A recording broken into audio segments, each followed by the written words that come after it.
Hi there, this is a LPG gas smoke and flame detector. You can buy this for your science exhibition or engineering project. First, you need to charge this device. You can use your adapter, mobile adapter and a C-type data cable.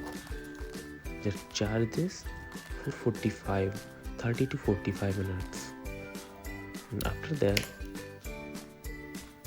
it is ready to use. This is a ready to use project. It detects flame easily. You need to reset this and we will check again, and I will show you smoke detection also.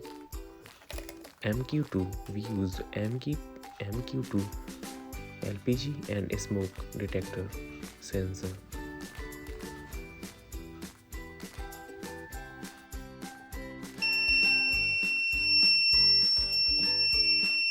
And if you want to replace these sensors, you can easily do this.